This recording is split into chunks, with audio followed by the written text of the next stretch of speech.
From orbit, the atmosphere appears as a thin, glowing blue ribbon. It acts as a protective envelope separating our world from the vacuum of space. This envelope is structured like a multi-layer cake, consisting of distinct bands of gases stacked on top of one another. If we strip away the upper levels, we isolate the lowest layer, the troposphere. It spans only 6 to 18 kilometers above the surface. Every cloud, every storm, and all human, plant, and animal life exists entirely within this narrow bottom boundary. Because this layer reacts to the terrain below, its state changes between regions.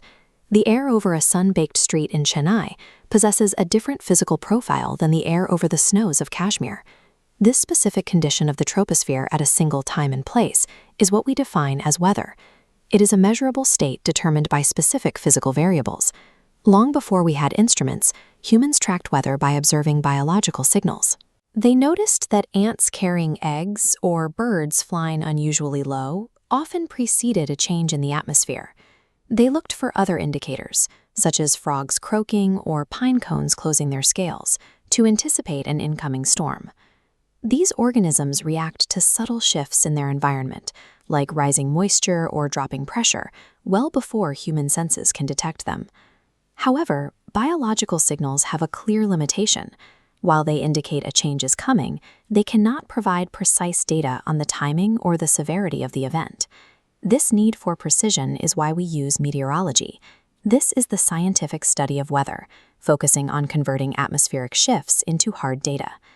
To predict the future state of the troposphere, meteorologists rely on instruments to measure exactly 5 interdependent elements. The first component of the 5-part weather machine is temperature. Temperature measures how hot or cold the air is, recorded by a thermometer in units of Celsius or Fahrenheit. Meteorologists analyze daily heat cycles by calculating the range. This is the difference between the day's maximum temperature and its minimum. They also find the daily average, or mean, by adding those two extremes together and dividing the result by 2. The second element on our checklist is precipitation. This includes any form of water falling from the sky: rain, snow, hail, or sleet. We measure the collected volume in millimeters using a rain gauge. While temperature and precipitation describe the current environment, they are both influenced by an invisible force that dictates how the atmosphere moves. That force is the third element on our dashboard: atmospheric pressure. Pressure is the literal, physical weight of millions of invisible air molecules stacking up and pressing down heavily on everything around us. To measure this invisible weight in the atmosphere, we use the barometer. This data point represents normal atmospheric pressure at sea level, 1,013 millibars. A barometer reading that falls below 1,000 millibars is a mathematical indicator that a storm or atmospheric depression is likely developing. This weight decreases at high altitudes. On top of a mountain, there's less air above you, causing pressure drops and making oxygen difficult to breathe. Measuring pressure provides a foundational early warning system.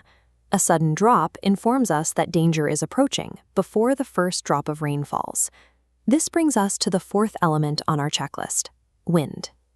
Wind is the direct result of pressure differences. It is the movement of air as it attempts to balance itself out. Air follows a strict physical rule. It always moves from areas of high pressure toward areas of low pressure. Because wind has both a path and a speed, meteorologists use 2 separate instruments to track its behavior. The wind vane is used specifically to determine the direction the wind is traveling. The anemometer uses spinning cups to measure the exact speed of that movement. Wind is the atmosphere's way of correcting pressure inequalities. Measuring its speed and direction allows us to anticipate exactly when a weather system will arrive. The final element required to complete our dashboard is humidity. This is the amount of invisible water vapor held in the air, which we measure using a hygrometer. We track relative humidity as a percentage of the air's capacity. A reading of 20 to 40% indicates dry, comfortable air. When the reading rises into the 60 to 80% range, the air is reaching saturation. This is what we call humid weather. High humidity has a significant biological impact.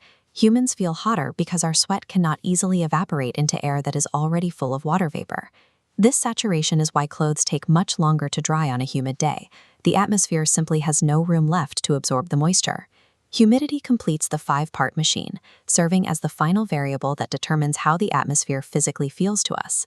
Manually checking individual instruments is too slow to track weather systems that can change in minutes. Modern meteorology relies on the Automated Weather Station, or AWS. It acts as a single technological hub that integrates all five instruments in one place. These stations operate automatically, using digital sensors to feed live data back to experts for continuous analysis. This represents the meteorological workflow: collect the data, analyze the patterns, and predict the future. The AWS takes the place of natural signals, transforming atmospheric shifts into a predictable and mathematical data loop. Accurate weather data allows communities to issue warnings for extreme heat waves and cold fronts before they become dangerous. This foresight supports global industries. Agriculture relies on it to ensure crop survival, and aviation uses it to guide aircraft safely through changing conditions. In disaster management, these readings provide the lead time needed for governments and fishermen to prepare before a cyclone or flood hits. This entire predictive infrastructure depends on five pillars: temperature, rain, pressure, wind, and humidity. To memorize these elements, students use the acronym TRPWH, or the phrase, T-Rain Pite Walked Happy. By understanding the mechanics behind these five variables, we move from being victims of the atmosphere to mastering its patterns.